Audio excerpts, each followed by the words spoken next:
Hello everyone. Today we are going to do the fifth part of our chapter heat, and this is the last part of the chapter. Kinds of clothes we wear in summer and winter. You know that in summer we prefer light colored clothes and in winter we usually wear dark colored clothes. Why is it so? Let us find out. आपने notice किया होगा कि summer के season में generally हम light colour के कपड़े पहनना प्रेफर करते हैं और विंटर के सीज़न में जनरली हम डार्क कलर के कपड़े पहनना प्रेफर करते हैं. तो ऐसा क्यों होता है? Activity 4.10. Take two identical tin cans, paint the outer surface of one black and of the other white. Pour equal amounts of water in each and leave them in the midday sun for about an hour. Measure the temperature of water in both the cans. Do you find any difference in the temperatures? In which can is the water warmer? You can feel the difference even by touching water in the two cans. अब इसको find करने के लिए आप activity perform करो. उस activity में आपको क्या करना है, आपको 2 कैन लेने हैं. अब एक कैन में आप उसको ब्लैक कलर का पेंट कर दो बाहर से और दूसरा कैन जो है उसको आप वाइट कलर का पेंट कर दो और फिर उन दोनों में पानी भरकर आप उसको अच्छे से धूप में रख दो. जब तेज़ धूप हो उस टाइम आप उसको बाहर धूप में रख दो और फिर उसको करीब 1-1.5 घंटे बाद आप चेक करो कि उसका पानी जो है वो कैसा है. क्या दोनों कैंस का पानी जो है उसका टेम्परेचर सिमिलर है या किसी का कम या किसी का ज़्यादा है. और अगर कम ज़्यादा है तो कौन सा पानी जो है वो ठंडा है और कौन सा पानी जो है वो ज़्यादा गर्म है.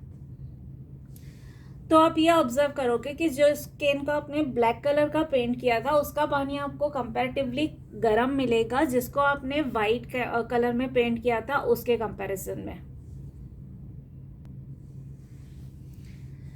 Activity 4.11. Fill the 2 cans used in activity 4.10 with the same amount of hot water at the same temperature, say at 60 degrees Celsius. Leave the cans in room or in a shade. Note the temperature of water after 10-15 minutes. Does the temperature of water in both the cans fall by the same amount? Do these activities suggest to you the reason why it is more comfortable to wear white or light colored clothes in summer and dark colored clothes in winter? Dark surfaces absorb more heat and therefore we feel comfortable with dark colored clothes in the winter. Light colored clothes reflect most of the heat that falls on them and therefore we feel more comfortable wearing them in the summer. अब इसके साथ ही आपको एक दूसरी activity करनी है. अब जैसे आपने पहली एक्टिविटी में किया था कि आपने 2 कैंस लिए थे, वैसे ही आपको 2 कैंस लेने. एक को आपको ब्लैक कलर में पेंट करना है और दूसरे को आपको वाइट कलर में पेंट करना है. आपको सेम कैंस यूज करना है. और अब इस बार आपको क्या करना है, पहले हमने ठंडा पानी लेके और धूप में रख के उसको गर्म करने की कोशिश की थी. अब हमको उल्टा करना है. अब हमको कैंस में गर्म पानी रखना है और उसको किसी भी रूम टेम्परेचर वाली जगह पर कहीं भी शेड में या रूम के अंदर आप उसको रखो और फिर उसके बाद उसको आप ऑब्जर्व करो कि 10-15 मिनट के बाद दोनों में आपको क्या चेंज मिलता है. क्या दोनों का पानी जो है वो इक्वली ठंडा हुआ है या अभी भी एक का पानी गर्म और एक का ठंडा है. तो जब आप ये ऑब्जर्वेशंस चेक करोगे कि पहले वाले ऑब्जर्वेशन में कौन सा पानी ज़्यादा जल्दी गर्म हुआ और बाद में कौन सा पानी ज़्यादा ठंडा हुआ, तो you will get to know कि हमको क्यों लाइट कलर्ड कपड़े जो हैं वो समर में पहनने चाहिए और डार्क कलर के कपड़े जो हैं वो विंटर में पहनने चाहिए. जो डार्क कलर्स होते हैं वो हीट को एब्जॉर्ब करते हैं और जो लाइट कलर्स होते हैं वो हीट को रिफ्लेक्ट करते हैं. तो जो डार्क कलर्स हैं वो हीट को एब्जॉर्ब करते हैं, इसीलिए हमको विंटर में डार्क कलर के कपड़े पहनने चाहिए कि वो एनवायरनमेंट से हीट एब्जॉर्ब करके हमारी बॉडी को देते हैं जिससे हमको गर्माहट फील होती है एंड वी फील कंफर्टेबल.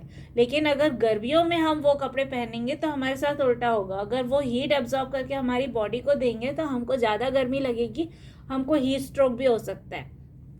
तो इसलिए हमको गर्मियों में लाइट कलर के कपड़े पहनने चाहिए क्योंकि लाइट कलर जो है वो हीट को रिफ्लेक्ट कर देते हैं, ज़्यादा हीट एब्जॉर्ब नहीं करते.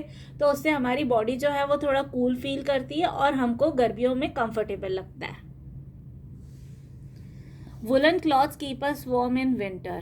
In the winter, we use woolen cloths. Wool is a poor conductor of heat. Moreover, there is a air trapped in between the wool fibers.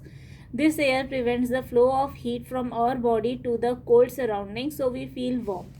अब सर्दियों के टाइम पर हम वुलन क्लॉथ्स क्यों पहन? क्योंकि वुल जो होता है वो पुअर कंडक्टर ऑफ हीट होता है, वो इंसुलेटर होता है।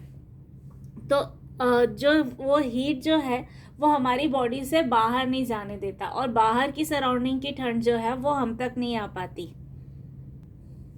और जैसा कि हमने फाइबर टू फैब्रिक जब चैप्टर पढ़ रहे थे तो हमने पढ़ा था कि जो वुल के फाइबर होते हैं वो एयर को ट्रैप करते हैं। तो वो क्योंकि एयर को ट्रैप करते हैं और एयर जो है वो एक पुअर कंडक्टर ऑफ हीट है, तो उसकी वजह से जो बॉडी होती है उसकी हीट जो है वो बाहर तक नहीं जा पाती, वो अंदर ही ट्रैप हो जाती है। तो इसलिए हमको सर्दियों में वुलन क्लॉथ्स पहन के वार्म और कंफर्टेबल लगता है। Suppose you are given the choice in winter of using either one thick blanket or two thin blankets joined together. What would you choose and why? Remember that there would be a layer of air in between the blankets. अब मान लो आपको सर्दियों में एक choice दी जाती है कि या तो एक मोटा कंबल है आप वो ले लो, या फिर दो पतले कंबल है उन दोनों को आप ज्वाइन करके पहन लो। तो व्हाट विल यू प्रेफर? तो आपको हमेशा वो चूज करना चाहिए जो दो पतले कंबल्स है, क्योंकि जब आप दो पतले कंबल्स को आपस में कंबाइन करोगे तो उन दोनों की लेयर के बीच में एक एयर की लेयर भी होगी, और वो एयर जो है क्योंकि वो पुअर कंडक्टर ऑफ हीट है, अब एयर जो है वो दो लेयर्स के बीच में ट्रैप हो गई है। अब हमारी बॉडी की जो हीट है उसको वो बाहर नहीं जाने देगी, और क्योंकि वो एयर उसको बाहर नहीं जाने देगी तो हमको वार्म लगेगा और हम ज़्यादा कंफर्टेबल फील करेंगे। तो इसलिए एक मोटे कंबल के बजाय दो पतले कंबल को जोड़ के पहनना is more comfortable in winter season.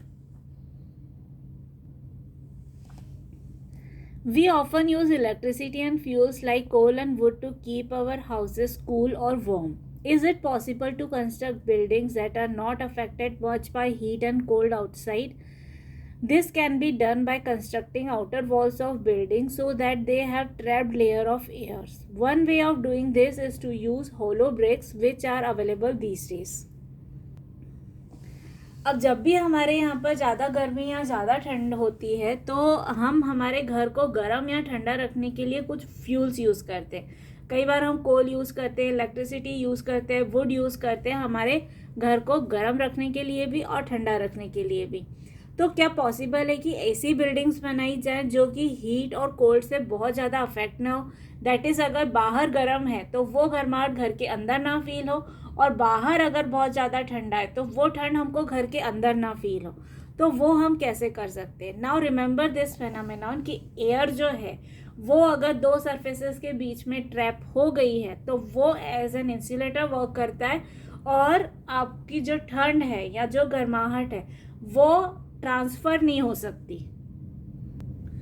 तो सेम फेनोमेनॉन पे अगर हम वॉल्स कुछ इस तरह से बनाएं कि एयर को हम बीच में ट्रैप कर पाए, तो उससे जो घर बनेंगे उससे जो ठंड है और गर्मी है वो ट्रांसफ़र नहीं हो पाएगी। तो बाहर कितनी भी ठंड हो अंदर हमको उतनी ठंड नहीं फील होगी, और अगर बाहर बहुत ज़्यादा गर्मी है तो हमको अंदर बहुत ज़्यादा गर्मी फील नहीं होगी। तो हम ये कैसे कर सकते हैं कि एयर को हम दो वॉल्स के बीच में या हमारी वॉल के बीच में हम एयर को कैसे ट्रैप करें? तो उसको करने के लिए आजकल होलो ब्रिक्स आने लगी है। मतलब ऐसी ब्रिक्स बनती है जो अंदर से खाली होती है, तो अंदर उसके एयर होती है और बाहर ब्रिक होती है। तो उस ब्रिक को यूज़ करके अगर हम घर बनाते हैं तो वो घर जो है वो हमको बहुत ज़्यादा गर्म और बहुत ज़्यादा ठंडा नहीं फील होने देंगे। और ये चीज़ जो है ये आपने अगर कभी ऑब्जर्व किया हो तो कभी एसी ट्रेन में या प्लेन में ट्रैवल करते टाइम आप नोटिस कर सकते हो कि जो विंडो का ग्लास होता है वो हमेशा डबल लेयर होता है, या जो एसी रूम्स बनाए जाते हैं उसमें जो विंडो पेन्स लगाए जाते हैं वो डबल ग्लास के लगाए जाते हैं। तो वो डबल ग्लास के लगाने के पीछे पर्पस यही है कि जो एयर है वो बीच में ट्रैप होनी चाहिए, जिससे कि बाहर से बहुत ज़्यादा ठंड या बाहर से बहुत ज़्यादा गर्मी हमको अंदर ना फील हो। दैट इज़ बाहर का क्लाइमेट जो है वो अंदर के क्लाइमेट को बहुत ज़्यादा अफेक्ट ना करे। तो जब आप अंदर के ग्लास को टच करके देखोगे तो बाहर भले उस ग्लास पे धूप पड़ रही हो लेकिन अंदर वाला ग्लास जो है वो आपको उतना गर्म फील नहीं होता, और अगर बाहर बहुत ज़्यादा ठंडा है तो भी अंदर वाला ग्लास जो है वो आपको बहुत ठंडा फील नहीं होने देता, क्योंकि जो एयर है वो एज एन इंसुलेटर वर्क कर रही है और वो बाहर की गर्मी को बाहर और बाहर की ठंड को भी बाहर ही रखती है. So this was the last part of our chapter heat. If you have any doubt or query, you can ask me in the comment box below. Also check the description box below for the links to the other parts of this chapter and also for the other chapters. Thank you everyone.